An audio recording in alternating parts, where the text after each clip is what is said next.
இப்போ நம்ம எங்கே போயிட்டுருக்கோம்னா கெக்லாக்ஸி டெம்பிள். இங்கேருந்து பார்த்தீங்கன்னா பின்னாடி பிரம்மாண்டமாக தெரியுது. பினாங்கில் சுற்றி பார்க்கக்கூடிய ஒரு முக்கியமான இடம்னு கூட சொல்லலாம்.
இந்த கோயில் வந்து பினாங்கில் இருக்க ஒரு முக்கியமான கோயில்.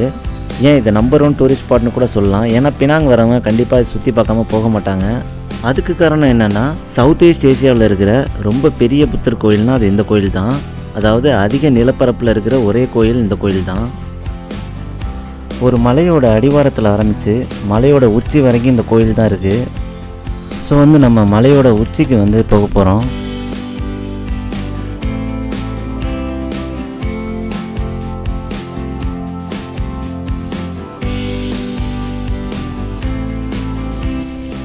இந்த என்ட்ரன்ஸ்லேயே டர்ட்டில் பாண்ட் இருக்குது. இதுக்குள்ளே நிறைய ஆமை கிடக்குது. ஃபர்ஸ்ட் டைம் வந்து ஆமை இலை சாப்பிட்றத நான் இங்கே தான் பார்க்குறேன். அது சாப்பிடக்கூடிய இந்த இலையை வந்து இங்கே கடைகளில் விற்கிறாங்க. அந்த பொண்ணு தூக்கி போடுறது அந்த இலை தான். அதை மட்டும்தான் அந்த ஆமை சாப்பிடும் போல இருக்குது.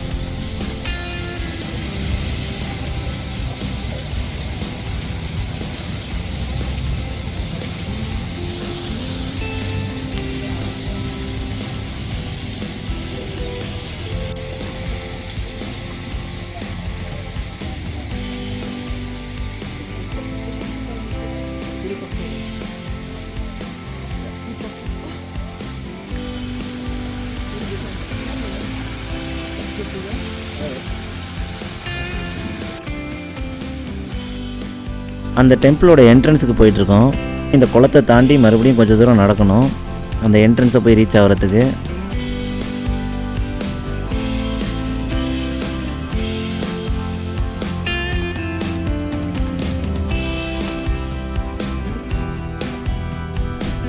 ஸோ கிட்டத்தட்ட வந்தாச்சு. இதுதான் அந்த கோயிலுக்கு போகிற என்ட்ரன்ஸு. என்ட்ரன்ஸ்லேயே ஒரு கோயில் இருக்குது. கோயிலுக்கு வெளியில் இந்த மாதிரி கண்ணாடி பாட்டிலில் வந்து கேண்டில் வைக்கிறாங்க. அதுவும் சைஸ் வாரியாக இருக்குது.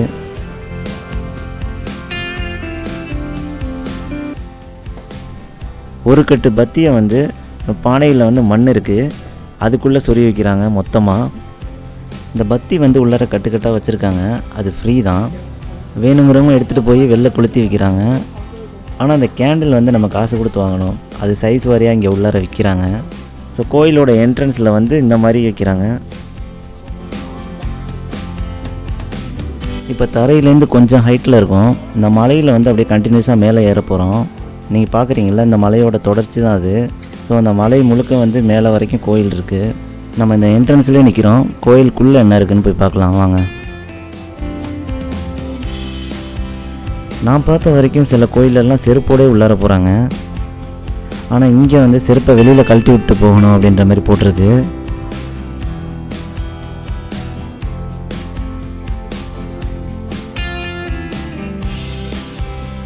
எனக்கு இந்த சாமி சிலைகளோட பேர்லாம் எனக்கு தெரில. எனக்கு காமனாக தெரிஞ்சது புத்திஸ்ட் டெம்பிள், அவ்வளோதான். உங்களுக்கு யாருக்காவது தெரிஞ்சால் கீழே கமெண்ட்டில் சொல்லுங்கள். இங்கே மொத்தம் 3 சிலைகள் இருக்குது. அந்த 3 சிலைக்கு முன்னாடி வந்து 3 ஸ்டூல் மாதிரி போட்டிருக்காங்க. ஸோ இங்கே வர்றவங்க அந்த ஸ்டூலில் வந்து மண்டி போட்டு சாமி கும்பிட்றாங்க.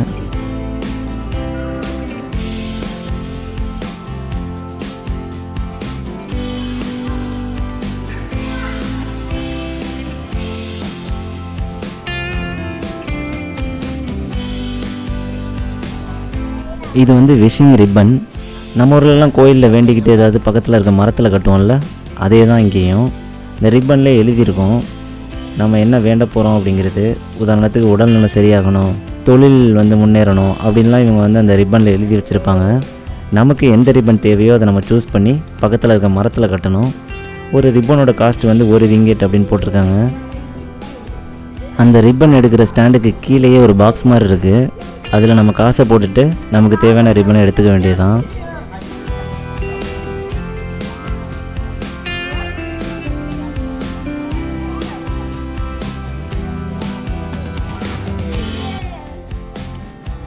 சில விஷயம் நான் இங்கே நோட் பண்ணேன். நம்ம ஊர் கோயிலெல்லாம் என்னென்ன இருக்குமோ அதெல்லாம் இங்கேயும் இருக்குது. அதை பார்க்கும்போது எனக்கு ஆச்சரியமாக இருந்துச்சு. பார்த்திங்கன்னா நம்ம ஊரில் இருக்க மாதிரியே உண்டியல் இருக்குது. அப்புறம் ஏதோ கோல்டு கலரில் ஏதோ சொம்பு மாதிரி வச்சுருக்காங்க, அது என்னன்னு தெரில. அப்புறம் கையில் போடுற காப்பு பிரேஸ்லெட் மாதிரி இங்கே ஒன்று மணியில் பண்ணி வச்சுருக்காங்க. அப்புறம் கழுத்துக்கு போடுற டாலர், அது இங்கே ஒரு 2-3 வெரைட்டி வச்சுருக்காங்க.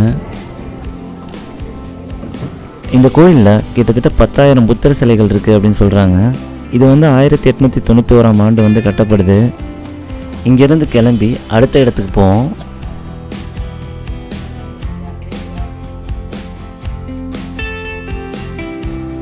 இந்த கோயிலில் இருக்க ஹைலைட் என்னென்னா, மகாயானா புத்திசமும் சைனீஸ் வழிபடக்கூடிய அந்த முறையும் கலந்து கட்டியிருக்காங்க.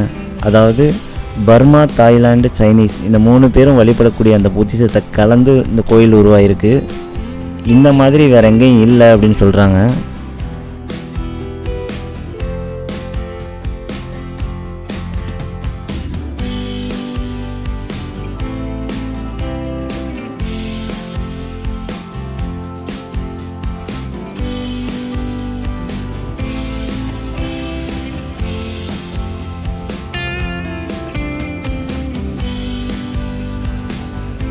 கொஞ்சம் கொஞ்சமாக மேலே ஏறி வர்றப்ப அந்த சில்னஸை வந்து நம்மளால் ஃபீல் பண்ண முடியுது. பார்க்குறதுக்கு பிரம்மன் சிலை மாதிரி இருந்துச்சு. அப்புறம் தான் அங்கே போட்டிருந்துச்சு 4 முகம் கொண்ட புத்தர் சிலை இது அப்படின்னு.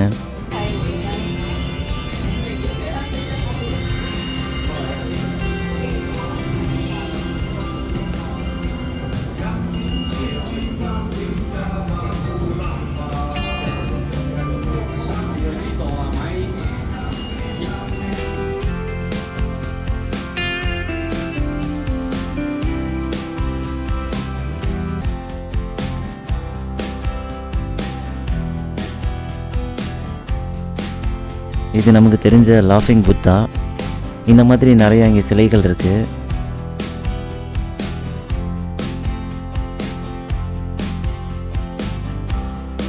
அப்புறம் உள்ளுக்குள்ளே வந்து கடைகள் மாதிரி வச்சுருக்காங்க. இங்கே வந்து இந்த டெக்கரேஷன் ஐட்டம்ஸு, அப்புறம் அந்த ஆர்னமெண்ட்ஸ் இந்த மாதிரிலாம் வைக்கிறாங்க. இங்கே ஒரு விஷிங் ரிப்பன் இருக்க ஸ்டாண்ட் இருக்குது.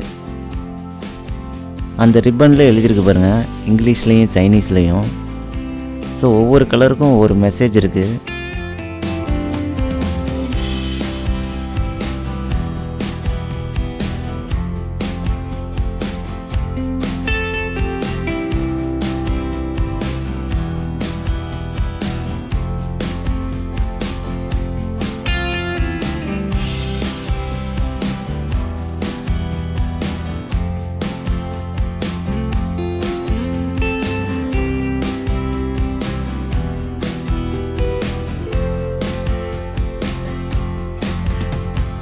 நான் பார்த்த வரைக்கும் இவங்க வணங்கக்கூடிய அந்த புத்தர் சிலைகள் எல்லாமே வந்து கோல்டு கலரில் தான் இருக்குது. ஸோ திரும்புகிற இடம்லாம் பார்த்தீங்கன்னா எல்லா சிலையுமே கோல்டு கலரில் இருக்குதுன்னு நீங்கள் பார்க்கலாம்.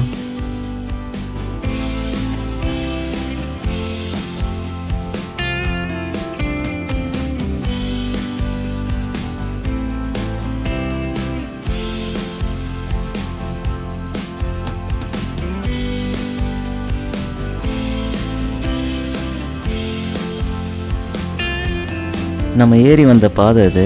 தரையிலேருந்து இப்போ இவ்வளோ ஹைட்டில் வந்து மேலே ஏறி வந்திருக்கோம். இந்த மலையை பற்றி சொல்லணுன்னா, இந்த மலையோட பேர் வந்து பினாங் ஹில், அதாவது பினாங் மலை.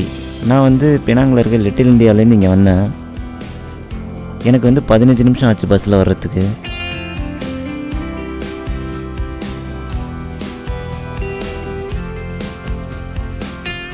நீங்கள் பார்க்குற இந்த கோபுரத்தோட பேர் வந்து பகோடா பில்டிங். இந்த பில்டிங்கோட டாப் வந்து பர்மாவோட கல்ச்சரையும், நடுப்பகுதி வந்து தாய்லாந்தோட கல்ச்சரையும், அடிப்பகுதி வந்து சைனீஸோட கல்ச்சரையும் கலந்து கட்டியிருக்கிறதா இங்கே வந்து சொல்கிறாங்க.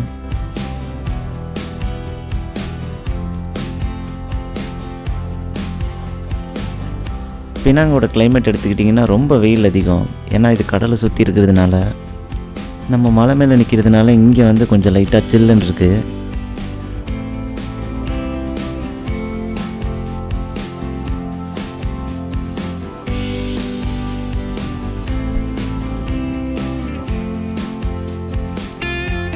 நம்ம பாதி தூரம் தான் வந்திருக்கோம். இங்கேருந்து பார்க்கும்போது இந்த பினாங் சிட்டி வந்து ஓரளவு நல்லா தெரியுது.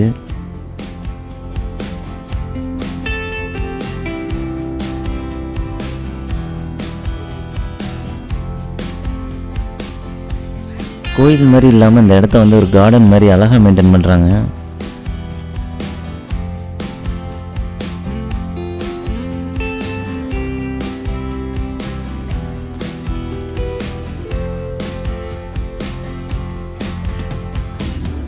நம்ம பார்த்த அந்த பக்கோடா கோபுரம் அதை நோக்கி தான் நான் நடந்து போயிட்டுருக்கேன். அது வந்து ஒரு 7 மாடி கட்டடம். அங்கேருந்து பார்த்தா சிட்டி நல்லா தெரியும் அப்படின்னு நினைக்கிறேன். அந்த பில்டிங்கோட டாப்புக்கு போகிறதுக்கு வந்து எந்த லிஃப்ட்டும் கிடையாது. நம்ம அந்த படிக்கட்டில் நடந்து தான் போகணும். அதுவும் ரொம்ப குறுகின படிக்கட்டு. அட் அ டைமில் ஒருத்தர் தான் போகலாம். அதுவும் கொஞ்சம் செங்குத்துக்காக வேறு இருக்குது. ஒரு 7 மாடி கட்டடம். நம்ம அதை நடந்தே தான் போகணும். இந்த கோபுரத்தோட உச்சி மேலே நான் நிற்கிறேன். இங்கேருந்து வியூ ரொம்ப அழகாக இருக்குது. இங்கேருந்து பார்த்தா ஃபுல் சிட்டின்னு தெரியுது. ஸோ இதுதான் பக்கோடா பில்டிங்கோட டாப்பு.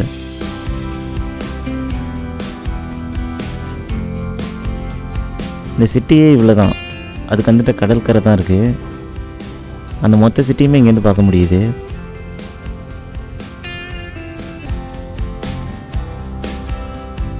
இதுக்கப்புறம் நம்ம அந்த இடத்துக்கு போகிறோம். அதான் மலை உச்சி. இதை விட ஹைட் அது. அங்கே வந்து நடந்து போக முடியாது நம்ம. அதுக்கு வந்து இவங்க தனியாக ஒரு லிஃப்ட் மாதிரி வச்சுருக்காங்க. அது வந்து நம்ம பணம் கட்டி அதுக்கு போகணும். அது நம்ம விருப்பம் இருந்தால் போகலாம். வாங்க அதுக்குள்ளே என்னென்ன இருக்குது அப்படின்னு போய் பார்க்கலாம்.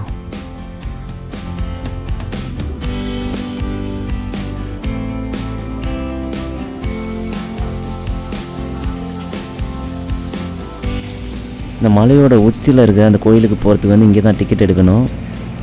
ஸோ நம்ம லிஃப்ட்டில் ஏறியாச்சு. அட் அ டைமில் இந்த லிஃப்ட்டில் வந்து ஒரு 15 பேர் நிற்கலாம். அவ்வளோதான் அந்த லிஃப்ட்டு.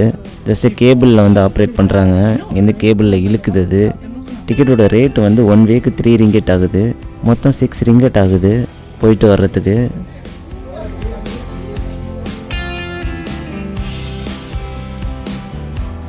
ஸோ இந்த மலையோட உச்சிக்கு வந்தாச்சுங்க.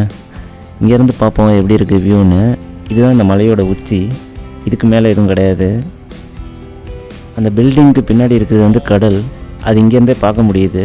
இந்த கடல்லாம் இப்போ நல்லா தெரியுது.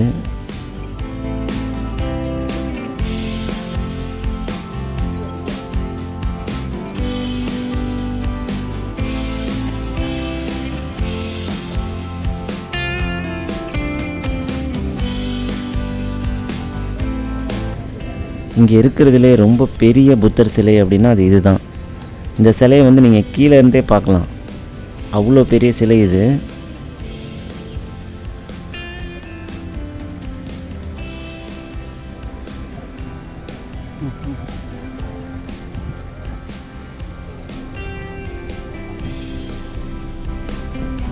இந்த சிலையை இந்த படிக்கட்டு வழியாக ஏறி கிட்டக்க போய் பார்க்குறதுக்கு வந்து இப்போ அலௌடு கிடையாது. லாக் பண்ணி வச்சுருக்காங்க. அதனால் இங்கே பக்கத்தில் இருக்க கோயிலுக்கு போவோம்.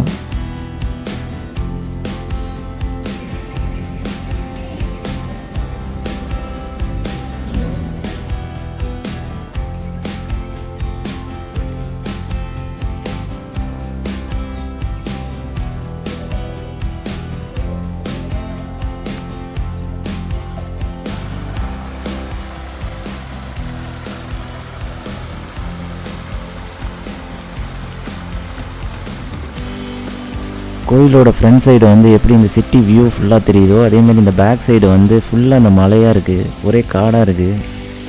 பார்க்குறதுக்கு செம்ம வியூவாக இருக்குது. நீங்களே பாருங்கள்.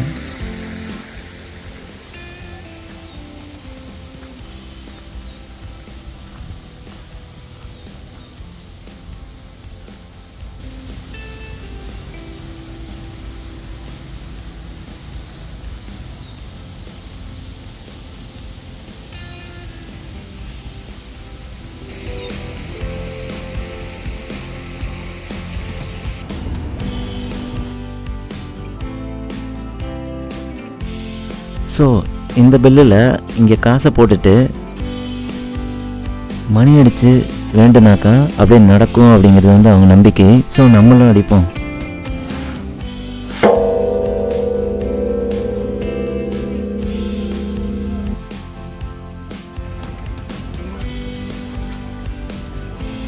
இதை பார்க்கும்போது கொஞ்சம் வித்தியாசமாக இருந்துச்சு. பறவையை வந்து கூண்டில் அடைச்சி வச்சு இவங்க ஒரு மணி மாதிரி அடிக்கிறாங்க. அந்த பறவைங்கள்லாம் குதிக்குது. அது வந்து அந்த மணி சத்தத்துக்கு குதிக்குதா இல்லை வந்து நார்மலாக குதிக்குதா அப்படின்னு தெரில.